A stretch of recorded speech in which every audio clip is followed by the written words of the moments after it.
Hello दोस्तों, स्वागत है आप सबका आपके अपने YouTube channel success commerce classes में। तो दोस्तों आज के वीडियो में हम लोग क्लास 12 इकोनॉमिक्स के चैप्टर नंबर 10 को करने वाले हैं। और इस चैप्टर का जो भी इम्पोर्टेंट क्वेश्चन होता है, सारा इम्पोर्टेंट क्वेश्चन हम लोग इसी वीडियो के माध्यम से यानी इस चैप्टर को समाप्त कर लेंगे। इससे पिछले वीडियो में हमने चैप्टर नंबर 9 तक कर लिया है। अगर आपने उसे नहीं देखा है तो प्ले लिस्ट में जा के ज़रूर देख लें। तो चलिए देर ना करते हुए वीडियो को स्टार्ट करते हैं। देखिए चैप्टर नंबर 10 है पूर्ति और पूर्ति का नियम, यानी supply and law of supply. इस चैप्टर में जो सबसे पहला प्रश्न बनता है, जो वीवीआई प्रश्न है, पूर्ति क्या है? तो इसका आंसर है किसी वस्तु की पूर्ति से आशय वस्तु की उन मात्राओं से है। किसी वस्तु की पूर्ति से आशय वस्तु की उन मात्राओं से है जिन्हें एक विक्रेता विभिन्न संभव कीमतों पर एक निश्चित समय में बेचने के लिए तैयार रहता है। पूर्ति किसे कहते हैं? किसी वस्तु की उन मात्राओं से है। पूर्ति का आशय क्या है? किसी वस्तु की उन मात्राओं से है जिन्हें एक विक्रेता, एक वेंडर विभिन्न संभव कीमतों पर एक निश्चित समय में बेचने के लिए तैयार रहता है। मांग की तरह पूर्ति का भी समय, अवधि और कीमत से जुड़ी होती है। मांग की तरह पूर्ति का समय और अवधि क्या होती है? कीमत के साथ जुड़ा रहता है। इसे हम लोग क्या कहेंगे? पूर्ति कहेंगे। ठीक, चलिए और आप एक बार अच्छी तरह से इसको पढ़ लीजिएगा। देखिए अगला प्रश्न है स्टॉक क्या है? ये भी काफ़ी इंपॉर्टेंट क्वेश्चन है। स्टॉक क्या है? देखिए स्टॉक मतलब क्या होता है? जैसे गोडाउन में रहता है ना, माल स्टोर करके रखना, वही होता है स्टॉक। हम लोग आम बोलचाल का भाषा में क्या कहते हैं? जो गोडाउन में पड़ा हुआ माल रहता है उसी को बोलेंगे स्टॉक। चलिए देखिए, स्टॉक वस्तु की वह मात्रा है जो उत्पादकों के पास एक निश्चित समय पर बिक्री के लिए उपलब्ध रहता है। स्टॉक क्या है? एक मैन्युफैक्चरर कंपनी के पास जो बिक्री के लिए रहता है ना, बिक्री के लिए जो स्टोर रहता है उसी को बोलेंगे स्टॉक। यानी बेचने के लिए जो माल इकट्ठा करके रखते हैं उसको क्या कहेंगे? स्टॉक कहेंगे। देखिए अगला प्रश्न इसका बनता है कि पूर्ति और स्टॉक में अंतर। पूर्ति और स्टॉक दोनों में अंतर क्या है? तो स्टॉक वस्तु की वह मात्रा है जो किसी समय विशेष पर बाजार में विक्रेताओं को के उपलब्ध करना है। बाजार में विक्रेताओं को उपलब्ध करना है। ठीक है, यहाँ सुधार लीजिएगा, बाजार में विक्रेताओं को उपलब्ध करना है। जबकि पूर्ति वह मात्रा है जिसे किसी निश्चित समय में, पूर्ति वह मात्रा है जिसे किसी निश्चित समय में किसी निश्चित कीमत पर, किसी निश्चित समय में निश्चित कीमत पर विक्रेता को बेचने के लिए तैयार है। यदि बाजार में वस्तु की कीमत कम है, बाजार में वस्तु की कीमत कम है तो विक्रेता वस्तु का स्टॉक रखते हुए कम पूर्ति करेगा। बाजार में मान लो किसी वस्तु का कीमत क्या है? कम है, मार्केट डाउन गिरा हुआ है, तो जो विक्रेता है, वेंडर है, मैन्युफैक्चरर कंपनी, वो क्या करेगा? वस्तु का कम से कम बिक्री करेगा और स्टॉक ज़्यादा रखेगा। इसके विपरीत, इसके उल्टा क्या होता है? यदि बाजार में वस्तु का कीमत बढ़ जाए, बाजार में उस वस्तु का कीमत अगर बढ़ जाए तो विक्रेता वस्तु का स्टॉक से निकालकर अधिक मात्रा में पूर्ति करेगा। देखिए अब सिंपली समझिए, देखिए अब सिंपली ये समझना है कि पूर्ति और स्टॉक क्या है अपने शब्दों में। देखो पूर्ति का मतलब क्या हुआ, सबसे पहले स्टॉक का मतलब समझिए। स्टॉक का मतलब ये हुआ कि एक मैन्युफैक्चरर कंपनी जो है एक निश्चित समय में माल बेचने के लिए सबसे पहले इकट्ठा करके रखता है, जमा करके रखता है, इसको बोलेंगे स्टॉक। और पूर्ति क्या होता है? पूर्ति का मतलब ये हुआ कि जो ये मैन्युफैक्चरर कंपनी है अपनी वस्तु को सप्लायर को बेचने के लिए बनाता है, ये हो गया पूर्ति। अब देखो पूर्ति और स्टॉक में संबंध ये होता है, जैसे किसी वस्तु का अगर मार्केट में दाम घट रहा है तो उसमें क्या होगा? जो मैन्युफैक्चरर कंपनी है वो माल कम से कम सेल करेगा और स्टॉक ज़्यादा तैयार करके रखेगा। ठीक इसी के उल्टा, अगर मार्केट में उस वस्तु का कीमत अगर बढ़ रहा है तो मैन्युफैक्चरर कंपनी क्या करेगा? स्टॉक को कम करेगा और माल सेल ज़्यादा करेगा। ये इन दोनों के बीच में क्या हुआ? अंतर हुआ। ठीक है, यानी कि मार्केट में किसी वस्तु का दाम अगर डाउन होगा तो स्टॉक बढ़ेगा, मार्केट में किसी वस्तु का दाम अगर इंक्रीज करेगा तो स्टॉक घटेगा। अगला प्रश्न है पूर्ति तालिका क्या है? काफ़ी इंपॉर्टेंट क्वेश्चन है ये भी। विभिन्न कीमतों पर बाजार में वस्तुओं की बेची जाने वाली मात्राओं को यदि तालिका में व्यक्त कर दिया जाए तो इसे पूर्ति तालिका कहते हैं। सिंपल सी बात है। पूर्ति तालिका किसे कहते हैं? तो विभिन्न कीमत पर यानी कि अलग अलग रेट पर बाजार में वस्तु की बेची जाने वाली मात्राओं, यानी कि बाजार में जो अगर मान लो कि कोई मैन्युफैक्चरर कंपनी है, वो मार्केट में अलग अलग रेट से अपने माल को जो बेचता है उसका जब वो तालिका बना देगा ना, इसी को बोलेंगे पूर्ति तालिका। जब एक मैन्युफैक्चरर कंपनी अपने द्वारा बेचे गए माल को, जब एक मैन्युफैक्चरर कंपनी अपने द्वारा बेचे गए माल के विभिन्न कीमतों को जब एक तालिका में व्यक्त करता है तो इसको क्या कहेंगे? पूर्ति तालिका कहेंगे। इस प्रकार पूर्ति तालिका वह तालिका है जो किसी वस्तु की विभिन्न संभव को काट दीजिएगा, जो किसी वस्तु की विभिन्न कीमतों पर बिक्री के लिए प्रस्तुत की जाने वाली पूर्ति की विभिन्न मात्राओं को प्रकट करता है। पूर्ति तालिका क्या है? तो किसी वस्तु का अलग अलग रेट पर बेचे जाने वाले मात्रा को जब तालिका में दिखाते हैं, इसको क्या कहेंगे? पूर्ति तालिका कहेंगे। सिंपल सी बात है, एकदम सिंपल लैंग्वेज में समझिए। पूर्ति तालिका क्या होता है? जब एक मैन्युफैक्चरर कंपनी अपने द्वारा बेचे गए माल को जब एक मैन्युफैक्चरर कंपनी अलग अलग रेटों से अपने माल को बेचने पर उसका जब वह तालिका बना लेता है तो इसको बोलेंगे पूर्ति तालिका। ठीक है, चलिए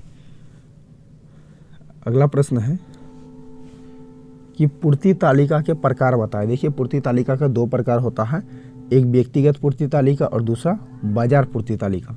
पूर्ति तालिका के दो प्रकार, एक व्यक्तिगत पूर्ति तालिका, दूसरा बाजार पूर्ति तालिका। अब आगे प्रश्न ये बनता है कि व्यक्तिगत पूर्ति तालिका क्या है? ये इंपॉर्टेंट क्वेश्चन है।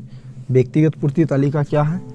तो व्यक्तिगत पूर्ति तालिका एक विक्रेता के पूर्ति फलन को स्पष्ट करता है। व्यक्तिगत पूर्ति तालिका क्या करता है? एक वेंडर का पूर्ति फलन को स्पष्ट करता है। जब एक विक्रेता एक निश्चित समय में विभिन्न कीमतों पर वस्तु की जितनी मात्रा बेचने को तैयार रहता है, यदि उसे तालिका के रूप में व्यक्त कर दिया जाए तो इसे हम क्या कहेंगे? व्यक्तिगत पूर्ति तालिका। देखिए, व्यक्तिगत पूर्ति तालिका क्या होता है? जब एक मैन्युफैक्चरर कंपनी किसी एक व्यक्ति को बेचे गए माल का उसका रेट के साथ एक तालिका बना देता है तो उसे व्यक्तिगत तालिका कहेंगे। ठीक है, व्यक्तिगत तालिका क्या होता है? जब एक मैन्युफैक्चरर कंपनी अपने किसी एक कस्टमर को पर्सनली एक कस्टमर को जितना क्वांटिटी और जिस रेट से माल बेचा, जब वो तालिका बना लेता है तो उसे व्यक्तिगत पूर्ति तालिका कहेंगे। यानी कि एक व्यक्ति को बेचे गए माल तथा उसके कीमत पर जब एक तालिका बनाया जाता है उसे व्यक्तिगत पूर्ति तालिका कहते हैं। देखिए, अगला प्रश्न है कि बाजार पूर्ति तालिका क्या है? बाजार पूर्ति तालिका क्या है? तो आंसर है, बाजार की सभी फर्मों अथवा विक्रेताओं को मिलाकर विभिन्न कीमतों पर बाजार में कुल जितनी मात्रा बेचने को तैयार है, इसका निर्धारण जब एक तालिका द्वारा किया जाता है तो उसे बाजार पूर्ति तालिका कहेंगे। देखिए, जो व्यक्तिगत पूर्ति तालिका क्या होता है? इसमें किसी एक व्यक्ति को बेचे गए माल तथा कीमत का जब एक तालिका बनाते हैं तो उसे व्यक्तिगत पूर्ति तालिका कहते हैं। ठीक है, उसी तरह से बाजार पूर्ति तालिका में क्या होता है कि जितने भी एक मैन्युफैक्चरर कंपनी, एक फर्म जितने भी व्यक्ति को माल बेचा, ठीक है, जितने भी व्यक्ति को माल बेचा और जितने कीमत पर बेचा, जितने व्यक्ति को माल बेचा और जितने कीमत पर बेचा, जब वह उसका तालिका बनाते हैं सबका, ठीक है, तो उसको क्या कहेंगे? बाजार पूर्ति तालिका कहेंगे। किसी एक व्यक्ति को माल बेचेगा और उसका तालिका बनेगा तो व्यक्तिगत तालिका हो गया। जब बाजार में जितने भी व्यक्ति को माल बेचा और जितने रुपया का बेचा उसका जब तालिका बना लेता है सबका मिला करके तो उसे बाजार पूर्ति तालिका कहते हैं। अगला प्रश्न है, पूर्ति वक्र क्या है? तो पूर्ति तालिका के आधार पर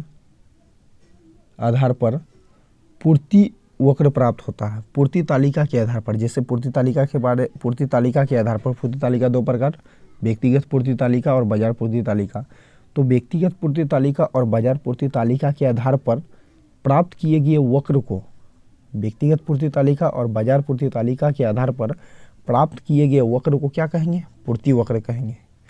जब पूर्ति तालिका को रेखा चित्र द्वारा यानी कि ग्राफ द्वारा प्रदर्शित कर दिया जाता है तो प्राप्त होने वाले वाले को पूर्ति वक्र कहते हैं। जब व्यक्तिगत तालिका और बाजार पूर्ति तालिका को एक रेखा द्वारा, एक ग्राफ द्वारा प्रदर्शित कर दिया जाता है, दर्शा दिया जाता है, तो इसे क्या कहेंगे? पूर्ति वक्र कहेंगे। पूर्ति वक्र का ढाल जो है ऊपर से ऊपर की ओर होता है। पूर्ति वक्र का ढाल क्या होता है? ऊपर की ओर होता है। इस तरह से ये ऊपर की ओर चल जाता है। पूर्ति वक्र का ढाल क्या होता है? ऊपर की ओर होता है, क्योंकि पूर्ति और कीमत के बीच क्या होता है? धनात्मक संबंध होता है। पूर्ति और कीमत के बीच में कैसा संबंध होगा? धनात्मक संबंध होगा। कहने का मतलब ये है कि जैसे जैसे किसी वस्तु का पूर्ति बढ़ेगा उसी तरह से उसका क्या होगा? दाम भी बढ़ेगा। चलिए उसके बाद अगला क्वेश्चन को देखते हैं। प्रश्न है, पूर्ति वक्र के प्रकार बताएं। जो पूर्ति वक्र है उसका प्रकार क्या है? तो दो प्रकार है पूर्ति वक्र का, दो प्रकार।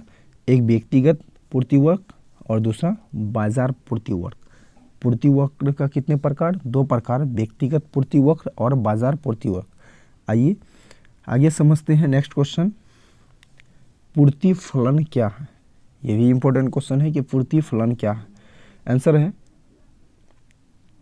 वस्तु की पूर्ति और इसके निर्धारक तत्व के बीच, वस्तु की पूर्ति और इसके निर्धारक तत्व के बीच फलनात्मक संबंध को पूर्ति फलन कहा जाता है। वस्तु की पूर्ति यानी किसी वस्तु की पूर्ति और उसके निर्धारक तत्व, किसी वस्तु की पूर्ति और उसके निर्धारक तत्व के बीच जो फलनात्मक संबंध होता है, इसी फलनात्मक संबंध को क्या कहेंगे?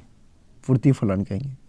किसी वस्तु की पूर्ति और उसके निर्धारक तत्व, याद रखिएगा, किसी वस्तु की पूर्ति और उसके निर्धारक तत्व के बीच जो फलनात्मक संबंध होता है, इसे क्या कहेंगे? पूर्ति फलन कहेंगे। पूर्ति फलन को निम्न समीकरण द्वारा व्यक्त किया जा सकता है। एग्जाम में आपको समीकरण भी लिख देना है। पूर्ति फलन को कैसे व्यक्त करेंगे? तो ये समीकरण दिया हुआ, Sx = function PRIL, PR, PL, PF, T, N, G, EX, GP। ठीक है, इस सूत्र द्वारा हम लोग क्या करते हैं? इसे प्रदर्शित करते हैं। देखिए अगला प्रश्न है कि वस्तु की पूर्ति को निर्धारित करने वाले घटक या तत्व बताएं। किसी वस्तु की पूर्ति को निर्धारित करने वाला पूछे, ठीक है, अथवा प्रभावित करने वाला। किसी वस्तु की पूर्ति को निर्धारित अथवा प्रभावित करने वाले तत्व या घटक बताएं। तो ये काफ़ी इंपॉर्टेंट क्वेश्चन है। इसका आंसर नीचे है। तो किसी वस्तु की पूर्ति को प्रभावित अथवा निर्धारित करने वाला तत्व या घटक क्या है? निम्न है। क्या क्या? सबसे पहला है वस्तु की कीमत। किसी वस्तु का पूर्ति क्या होगा? तो वस्तु की कीमत पर डिपेंड करता है। वस्तु की कीमत को PRL से सूचित करते हैं। उसके बाद दूसरा है संबंधित वस्तु की कीमत, यानी कि उस वस्तु से रिलेटेड जो वस्तु है उसका कीमत क्या है, PR से सूचित करते हैं इसे। तीसरा है साधनों की कीमत, जिसे PRL, PF से सूचित करते हैं। उसके बाद तकनीक यानी टेक्नोलॉजी यानी T से सूचित करते हैं इसे। फॉर्मों की संख्या यानी कि नंबर ऑफ फॉर्म, N से सूचित करते हैं। उसके बाद फॉर्मों का उद्देश्य क्या है, जिसको G से सूचित करते हैं। उसके बाद सातवां है भविष्य में संभावित वस्तु का कीमत, ठीक है, PX से। उसके बाद आठवां है सरकारी नीति, GP से। ठीक, तो किसी वस्तु की पूर्ति को निर्धारित करने वाला अथवा प्रभावित करने वाला तत्व या घटक कौन कौन से हैं? तो वस्तु की कीमत, फिर से एक बार, किसी वस्तु की पूर्ति को निर्धारित अथवा प्रभावित करने वाला तत्व या घटक क्या है? तो ये है वस्तु की कीमत, संबंधित वस्तु की कीमत यानी उससे रिलेटेड वस्तु की कीमत। इसके अलावा साधनों की कीमत, तकनीकी, फॉर्मों की संख्या, उसके बाद फॉर्म का उद्देश्य, भविष्य में संभावित वस्तु की कीमत, सरकारी नीति। ये सब किसी वस्तु को निर्धारित अथवा प्रभावित करने वाले तत्व या घटक हैं किसी वस्तु की पूर्ति को। चलिए अगला प्रश्न है, पूर्ति का नियम बताएं। जो पूर्ति का नियम है वो क्या होता है? देखिए इसका आंसर है, एक उत्पादक सदैव, यानी एक उत्पादक, एक मैन्युफैक्चरर कंपनी हमेशा अपने लाभ को अधिकतम, एक उत्पादक, एक मैन्युफैक्चरर कंपनी हमेशा अपने लाभ को अधिकतम यानी कि ज़्यादा करने के उद्देश्य से वस्तु को ऊंची से ऊंची कीमत पर बेचना चाहता है। एक मैन्युफैक्चरर कंपनी क्या चाहता है कि हमको ज़्यादा से ज़्यादा लाभ कमाने के लिए क्या करता है, अपनी जो वस्तु है उसको ज़्यादा से ज़्यादा रेट पर बेचना चाहता है। अतः अन्य बातें समान रहने पर, ठीक है, अन्य बातें समान रहने पर अन्य बातें समान रहने पर मतलब ये हुआ कि जो कस्टमर है उसका रुचि फैशन वो सब नहीं बदले, ठीक है, और कस्टमर का आय वगैरह सारा चीज़ ठीक ठाक रहे। मतलब इससे पहले हमने चर्चा कर लिया है कि अन्य बातें समान रहने पर क्या होता है। तो अन्य बातें समान रहने का मतलब ये हुआ कि जो कस्टमर है, खरीदने वाला जो व्यक्ति है, उसका इनकम में किसी प्रकार का परिवर्तन नहीं होना चाहिए। इसके अलावा कस्टमर का आदत रुचि फैशन में कोई अंतर नहीं होना चाहिए, ठीक है। तो अन्य बातें समान रहने पर वस्तु की कीमत में वृद्धि होने पर पूर्ति बढ़ती है। वस्तु की कीमत में वृद्धि होगा, जैसे वस्तु की कीमत में बढ़ेगा तो पूर्ति भी क्या होगा, बढ़ने लगेगा। और कीमत में कमी होने पर पूर्ति घट जाएगा। जाहिर सी बात है, कोई मैन्युफैक्चरर कंपनी है, मान लो कि आप एक मैन्युफैक्चरर कंपनी है, आप किसी वस्तु को सेल कर रहे हैं तो आप अपने वस्तु को तब सेल करना चाहिएगा ना जब उसका मार्केट में रेट ज़्यादा हो। अगर मार्केट में रेट कम है तो आप क्या कीजिएगा, रेट बढ़ने का प्रतीक्षा कीजिएगा। उसी तरह से ये हुआ कि किसी वस्तु का पूर्ति बढ़ने पर क्या होगा, यानी कि कीमत बढ़ने पर क्या होगा, पूर्ति बढ़ेगा, कीमत घटने पर पूर्ति घट जाएगा, ठीक है। ये हो गया पूर्ति का नियम। देखिए अगला प्रश्न है कि पूर्ति के नियम की मान्यता को बताएं। पूर्ति के नियम की मान्यता क्या है ये बताएं। ऐसे क्वेश्चन को आपको दूसरे तरीके से एग्जाम में पूछा जा सकता है। पूर्ति के नियम में अन्य बातें समान रहने का क्या अर्थ है। पूर्ति के नियम की मान्यता क्या है, या पूर्ति के नियम में अन्य बातें समान रहने का क्या अर्थ है। तो ये इसका आंसर समझते हैं। देखिए पूर्ति के नियम अथवा इसका आंसर जो होगा, आप इसका हेडिंग पहले यहाँ लिख दीजिएगा, पूर्ति के नियम की मान्यता अथवा अन्य बातें समान रहने का निम्न अर्थ है, ठीक। क्या क्या, तो 1 नंबर पॉइंट है, बाजार में क्रेता और विक्रेताओं के आय स्तर में कोई परिवर्तन नहीं होना चाहिए। यानी कि मार्केट में जो कस्टमर है, जो खरीदने वाला व्यक्ति है, उसका इनकम इंक्रीज डिक्रीज नहीं होना चाहिए। दूसरी बात है, स्थापन्य वस्तु की कीमत में कोई परिवर्तन नहीं होना चाहिए। यानी कि उस वस्तु का कीमत में, उससे रिलेटेड जो वस्तु है उसका कीमत में किसी प्रकार का कोई परिवर्तन नहीं होना चाहिए। तीसरा बात है, उत्पादन के साधनों की कीमत में कोई परिवर्तन नहीं होना चाहिए। उत्पादन के साधनों की कीमत में किसी प्रकार का कोई परिवर्तन नहीं होना चाहिए। चौथा है, सरकारी नीतियों में कोई परिवर्तन नहीं होना चाहिए। जो गवर्नमेंट का रूल रेगुलेशन है उसमें भी कोई चेंजिंग नहीं होना चाहिए।